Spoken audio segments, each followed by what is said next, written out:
नमस्कार दोस्तों, मैं कुंदन कुमार श्रीवास्तव आप सबके अपने YouTube channel GST in Buxar पर स्वागत करता हूं। आज हम लोग जानेंगे कि हमारा जो सिविल स्कोर होता है, जिस पर हम लोग का फाइनेंस कराना या फिर कोई भी लोन कराना या फिर किसी भी फाइनेंस कंपनी से कोई भी प्रोडक्ट, चाहे बाइक हो गया चाहे कार हो गया, फाइनेंस कराना, ये सब चीज़ डिपेंड करता है। क्योंकि किसी भी कंपनी में आप जाते हैं या किसी भी बैंक में आप जाते हैं तो सबसे पहला काम होता है आपके आधार कार्ड और पैन कार्ड को लेकर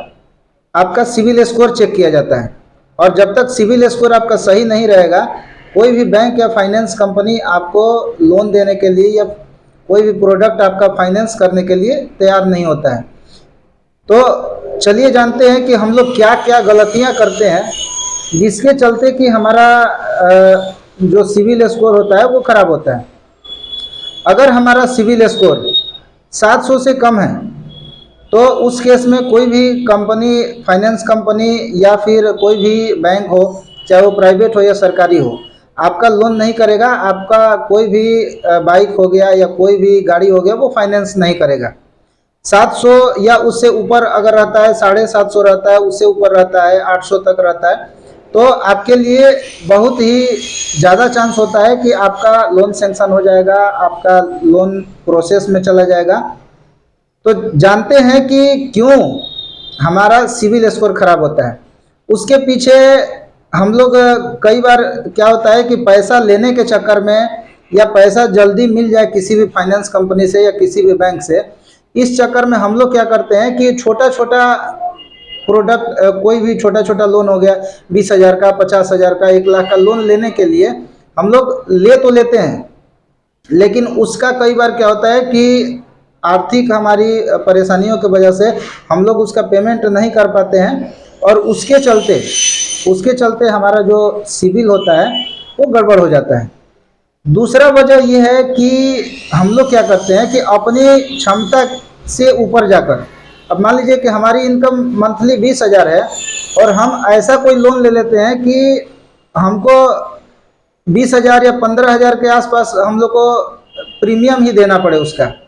उसका हम लोग को किस्त ही 15,000 देना पड़े, तो अपना घर का खर्चा कैसे चलाएंगे और उसका किस्त कैसे जमा करेंगे। तो इस केस में होता क्या है कि इस केस में हम लोग उसका किस्त जो है वो सही से जमा नहीं कर पाते हैं, जिसके चलते सिविल हमारा खराब हो जाता है। तीसरा चीज़, हमारा कोई भी विश्वासी व्यक्ति होता है या फिर कोई भी नज़दीकी व्यक्ति होता है, कोई भी रिलेटिव होता है, उसको हम लोग क्या करते हैं कि वो कहीं लोन लिया हुआ है या फिर कोई भी कहीं फाइनेंस कराया हुआ है, और उसको क्या करते हैं हम लोग अपनी गारंटी दे देते हैं। तो जब अपनी गारंटी दे देते हैं तो उस केस में होता क्या है कि अगर वो आपका रिलेटिव या कोई भी मित्र जो भी है वो अगर डिफ़ॉल्टर होता है तो आप भी उसके साथ साथ डिफ़ॉल्टर की लिस्ट में शामिल हो जाते हैं, क्योंकि आपने गारंटी दिया हुआ। तो अगर उसका सिविल खराब होगा तो ऑटोमेटिक आपके सिविल पे असर होता है।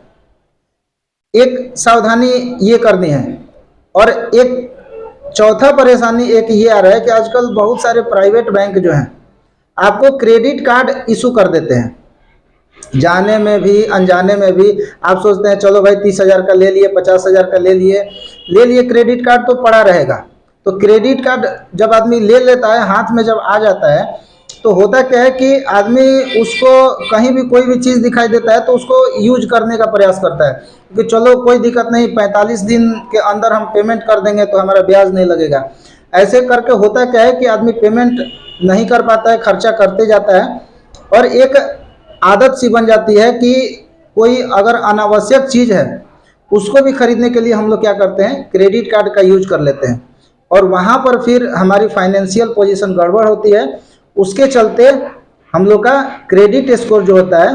वो डिस्टर्ब होता है। एक कारण इसका ये भी है